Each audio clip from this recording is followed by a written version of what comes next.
Penn State fans, welcome to the Blue White Breakdown on PennLive. I'm Max Ralph alongside Johnny McGonigal.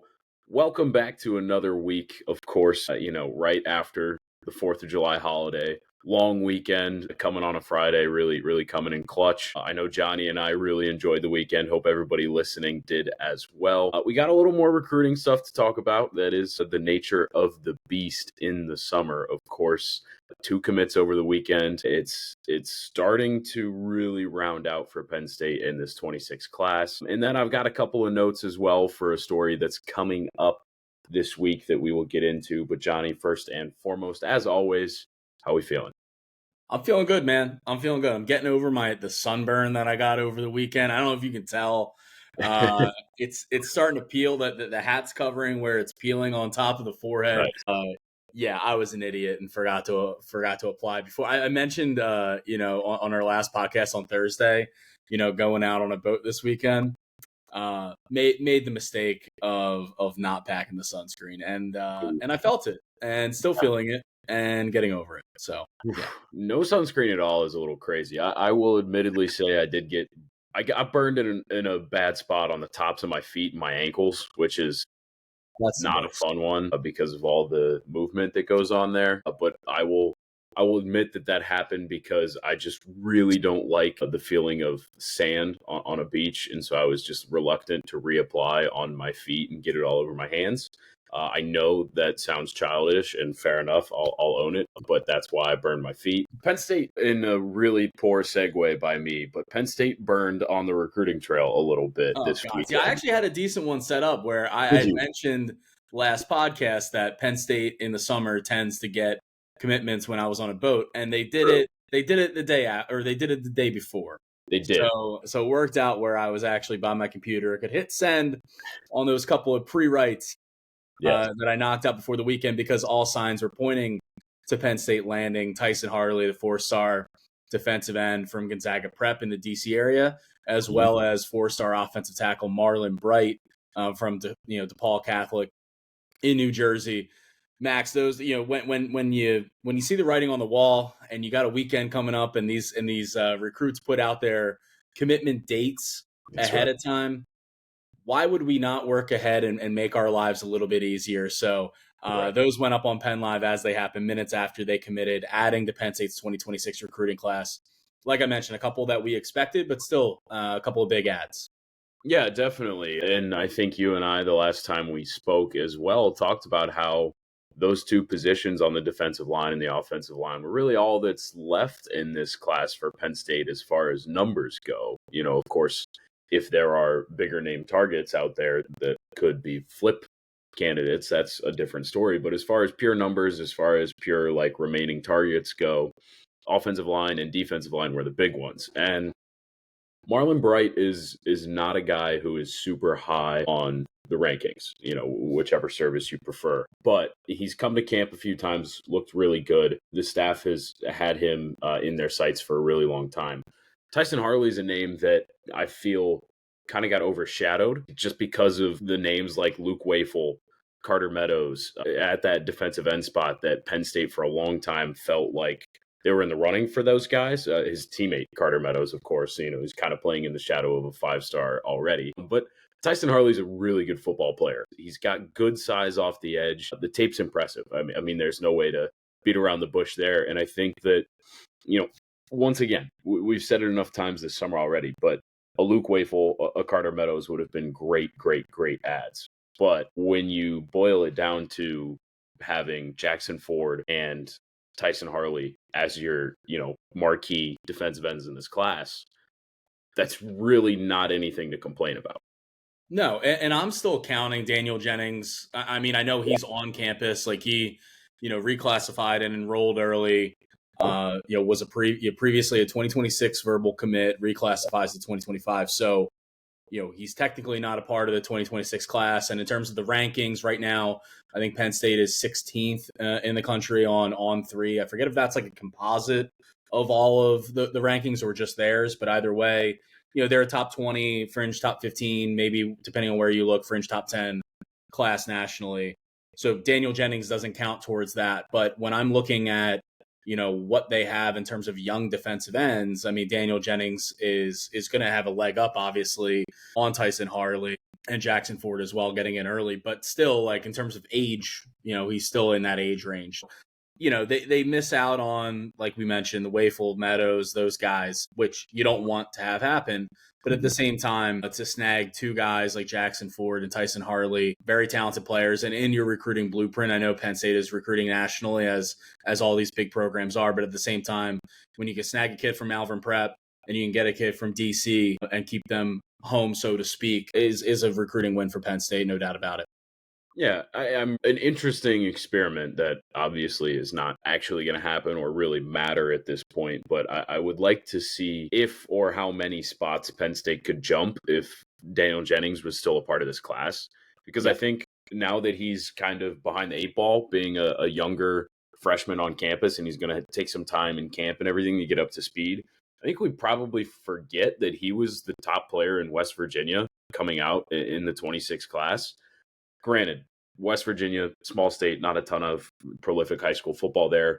You're not turning out, top 100 kids very often in West Virginia, but he still was the top player in his state and a really well-regarded four-star. And that is one of the types of players where you say, okay, this probably bumps Penn State a couple spots up their recruiting rankings. And so if you have that in the back of your mind, I mean, this is solidly a top 15 class, which is what we've come to expect from Penn State under James Franklin. With, like if it's like Andrew Olesh a year ago, maybe one or two can flip and bump them into the top 10. There's still 5 months until National Signing Day, so there's still time. But I think all in all, when you look at it, this is a class that Penn State should be pretty comfortable with. Yeah, sure, swings and misses at every position. It happens every year. They've got a lot of good players at a lot of spots. Yeah, and you talk about swings. Let's talk offensive line, because with Marlon Bright, he could be a swing guy where he is a, we'll use the word differently. As a swing tackle, as a guy who can play either side or even, shift into guard. He projects as a tackle, but guard-like qualities. And then you continue to look throughout the class and what they already have on the offensive line as well. I mean, Kevin Brown will likely play tackle, but he could also play interior as well. Mm-hmm. Obviously, the highest rated offensive lineman in Penn State's 2026 class, Kevin Brown is an absolute beast from Harrisburg. Roseby Lubintis is more of a project and, rated as a tackle, but could ultimately play guard as well. Like, he's a guy who, it's going to be, get him in the door, see what he's kind of working with, see where you can kind of mold him in and where it makes most sense to play him. And I just think of like a guy like Javen Williams and how his career arc has gone, at Penn State so far. And, looking like not a starter necessarily for this year, but as a swing guy who will get in games and play a real role for this offensive line this season before likely starting next season. I could see that for some of these guys in this 2026 class looking down the line. Jack Fuchs is probably a tackle all the way. And then Ben, Izaruka, I'm butchering that.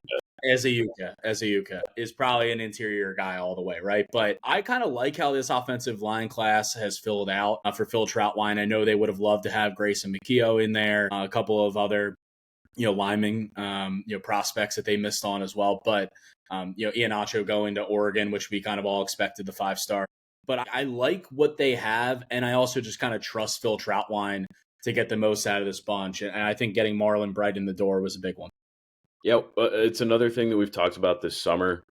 This offensive line as a whole for a long time was not where it needed to be at Penn State. I mean, you can look at, past like 2016, there was a dead period between I guess 17 had a pretty good offensive line as well. But then, 2020 and beyond for sure, like they could not run the ball. They could not run the ball until Nick Singleton and Katron Allen came along.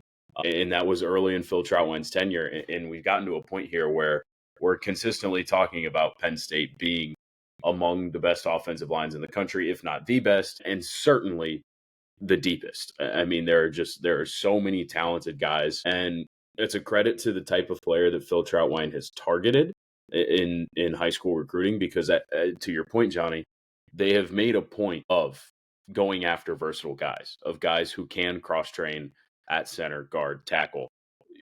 Jack Fuchs is really the only guy in this class who probably is not looking to move inside at all. Like even Kevin Brown, as highly rated as he is going to be trained at all like 4 or 5 different positions, and that's good business because it keeps your options open. It's good for players to be able to understand too. Like as an offensive lineman, when you're trying to work alongside the guy next to you, it's really good for you to be able to understand what their goals are, what their steps are on every play. It's a really underrated like part of playing offensive line is that chemistry of understanding exactly what goes on at each position along the way. Particularly for the guy beside you.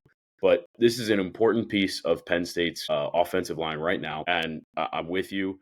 I have faith in Phil Troutwine because he's completely turned this thing around, and they're just in fantastic shape up front right now, and presumably for years to come as well. Because even though they could lose, 3 or more starters this year, there's so much depth. I think there's confidence, and I do think that this, when it's all said and done, is going to end up being a pretty good offensive line class in 2026.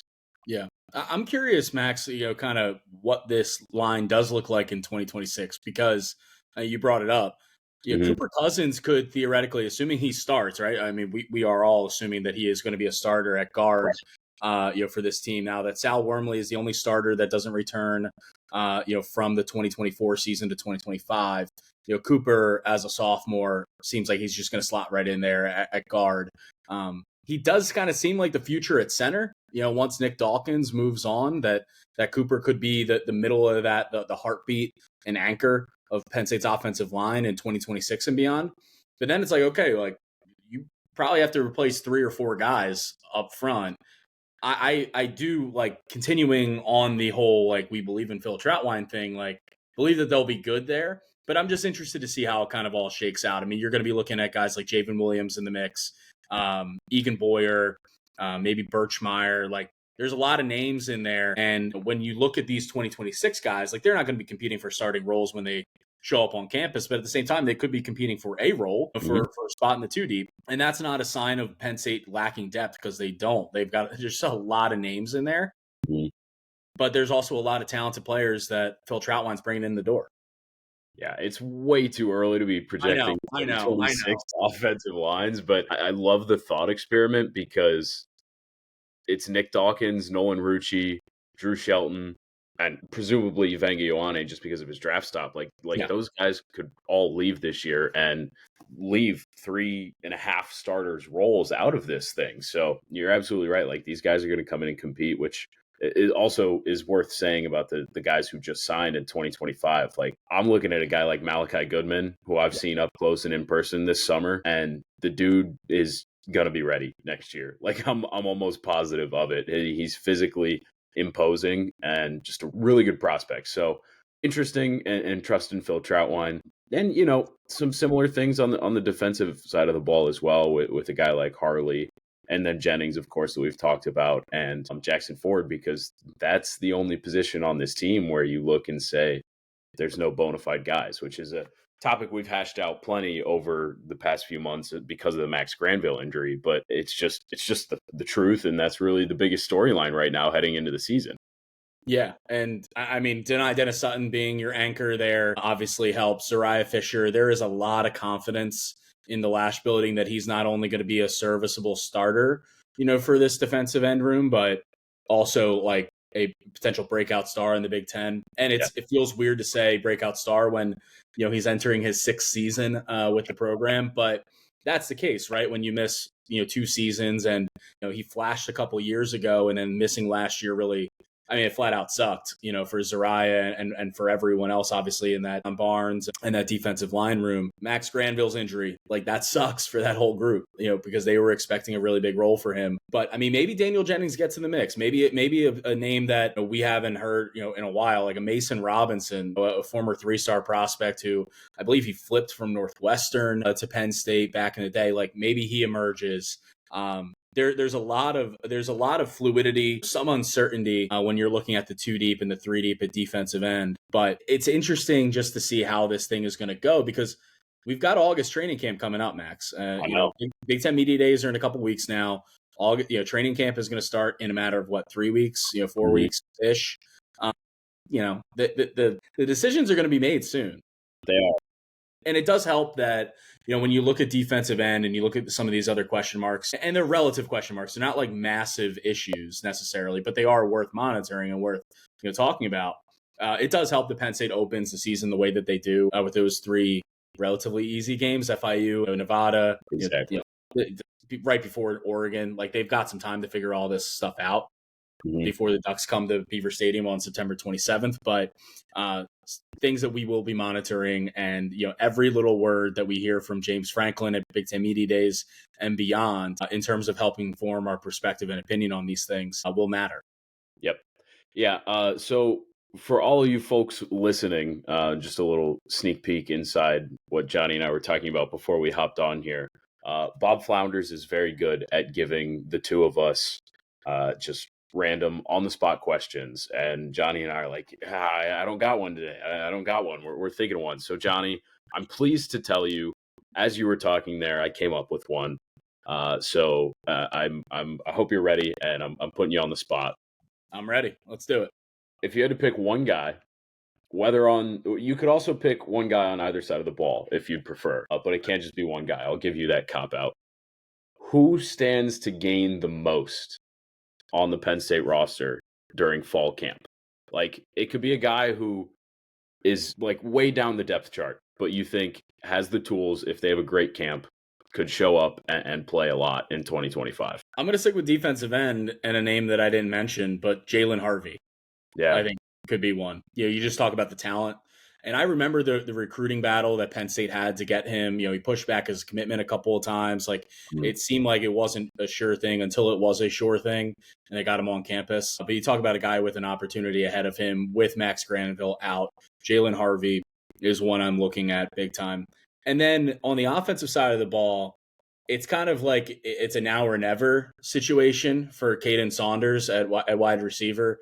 Talk about high-profile recruit, was one of the top guys in the 2022 recruiting class. Like, if you look back at the rankings on 24/7 of Penn State's recruiting class, it was Drew Aller, Nick Singleton, Denai Dennis Sutton, Caden Saunders. And those top 3 have performed, to their ranking. Caden Saunders, through injury and whatever else, just has not. And you look at this wide receiver room and the transfers that they brought in Pena, Ross, and Hudson. You would figure those 3 guys will be your 3 starters. But at the same time, Saunders, if he's able to provide some pop out of the slot, if he's able to, stay healthy and be a number 4 for you, and, Liam Clifford will be in that mix. A handful of other guys will be in that mix. But, it's one of those where it really is a now or never. And for Caden Saunders in training camp in August, has an opportunity, to prove himself a bit before the season gets going. I love that pick. I think Caden Saunders is a guy who not very many people are thinking about because all the headlines are, as you said, about the 3 transfers they brought in. But we definitely saw last year, like, Penn State has room to use a lot of different receivers, and they're going to do it. Like, a guy like Liam Clifford, I know that, like, this comes with a grain of salt because he hasn't put a lot of production out on the field, but the staff loves him, and they love what he does for the locker room. They love how he knows the playbook. Like, Liam Clifford is going to be a piece in this offense in a big way.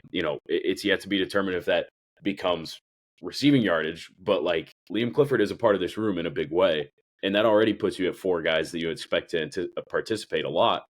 I think Caden Saunders is kind of the forgotten man, but he shouldn't be. I think he could also be, there's still time for him to figure it out, but he could end up being like one of the bigger what ifs of Penn State lore, at least in recent history, because like you said, he really was at the top end of that 22 class. And more specifically, last season, when everything was about the wide receivers, there are no catches from a wide receiver in the final game of the season with a chance to go to the national championship on the line. Caden Saunders was going to be a starter last season in that wide receiver room. I mean, he's not outwardly said those exact words, but like, when we talked to him most recently this spring and asked him about like what were you expecting last year before you got hurt, it was known to him and to everybody on that staff that he was going to contribute in a significant way, that he was going to be one of the top receivers. He had a good camp, and the injuries just got to him. He was never healthy during the year and really could not perform in the way that they expected him to. And now that wide receiver room looks completely different. So I love that pick from you, Johnny. I think like he absolutely, maybe of anybody on the roster, has the most to gain from this fall camp if he performs, because he does still have that prospect pedigree and it's at a position that they still need some production from.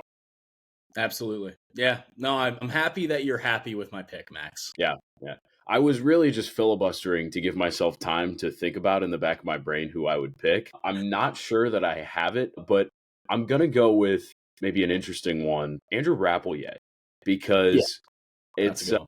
like that might be kind of obvious, but he's so talented. He's so good. Great route runner at his size. I mean, there's a reason why a lot of people inside the building and on the beat ourselves have kind of called him Baby Gronk, because like he's got great size. He's kind of got that attitude too. Like he loves football, man. Like he is, and it's very clear when he talks to the media. But we're seeing him come off of that injury last year, the season-ending injury. Yes, it's a deep tight end room, but I think that when we talk so much about Luke Reynolds and what he can do, as well as Khalil Dinkins with his experience, we're starting to forget about Andrew Rappelier. And if he proves that he's fully healthy this fall throughout camp, that is another pass catcher that really is going to provide some value in this group. If I move to defensively, I'm going to go at the linebacker position to a guy who I've been wanting to see more out of for the past 2 seasons, and injury kind of held us from being able to do that, is Keon Wiley. We do know of the 3 linebackers that we expect the most from this season, but Keon Wiley has been healthy since right around the end of last season, and they just didn't really have time to get him up to speed in the defense and everything. But he's had a full off season. I know that there are still things that he needs to improve on in his game as far as, physicality, et cetera, et cetera. But he's a really talented pass rusher, alongside Amari Campbell from that linebacker position. And it's some really needed depth from a guy who, it's kind of funny to say, but is a veteran in that room now, despite not really playing a whole lot. It's kind of similar to Zariah Fisher, on that defensive side. So I'm going to go with those 2 guys, but there are a lot of names that we could go with. And I hope Bob, I know he may not listen to this, but I hope he's approving of this question that I've come up with. I love it, Max. Yeah, just one more follow up on Keon Wiley. Last month when we were in the Lash building and we had that day where we talked to all the assistant coaches and running from position room to position room to try to get everyone. I asked Dan Connor, linebackers coach, I asked him, we know about Tony Rojas and Dom Toluca, and you guys brought in Amari Campbell, for a reason. So, but other than those 3, do you feel like there's a linebacker or 2 in your room that we're just not talking about enough, or is just not getting enough publicity or enough, enough recognition, whether that's throughout Happy Valley or even nationally? And he rattled off a few names. He mentioned Takari Nelson, he mentioned Anthony Specca. But the first name that he mentioned was Keon Wiley. So if you want to read into that a little bit, you can. That now that he's healthy, a real chance to have a real role on this defense this fall. And then another thing on Rappelier, like obviously they have to replace Tyler Warren, and it's not just going to be one guy that's going to do that. I think you're just going to see a much more balanced passing attack, and maybe not for better or for worse necessarily. Hopefully for Penn State's sake, for the better, that they have some wide receivers that can catch some passes. Right. You would obviously love to have Tyler Warren still in the offense. It's not saying that they wouldn't, but between Dinkins, Reynolds, Rapp at tight end, Pena, Hudson, Ross, potentially Saunders in the mix there, Clifford at wide receiver, I think you're going to see an improved receiving game, from Nick Singleton, who did show that, a bit more last season, Katron Allen as well. It's all just to bring out the best in Drew Aller. Ultimately, I think it's going to be much more balanced attack. And something too that we can't overlook is it's the second year of Andy Kotelnicki as the offensive coordinator. So these guys know the offense, or at least the guys who were in last year understand the offense better, and there's going to be additions and subtractions from what he called last year. So I think that's going to be an added benefit for Drew and the rest of the offense as well. Yeah, I'm with you. I'm excited to get into camp because we've had a long time now since the Blue-White game talking about hypotheticals and making predictions. So we've only got another month, Johnny, until we can start talking about some tangible stuff that we see on the field. But, who doesn't love a good hypothetical? I know we sure do. I do think that's going to do it for us here today on this episode of the Blue-White Breakdown. A little bit of a shorter one, but, dog days of summer. That's what happens. Hope everybody enjoyed their 4th of July weekend. Like I said, I know Johnny and I did. So hope everybody got out, enjoyed the Friday holiday, saw some fireworks, maybe got out on a boat or by the water. It's the best time of the year to do it. Appreciate y'all tuning in. We will be back on Thursday, as always, live at noon. Come bring us your questions, your comments, maybe your concerns about us or the Penn State year. Maybe not about us. That might have been a joke, but appreciate you tuning in. We'll catch you next time.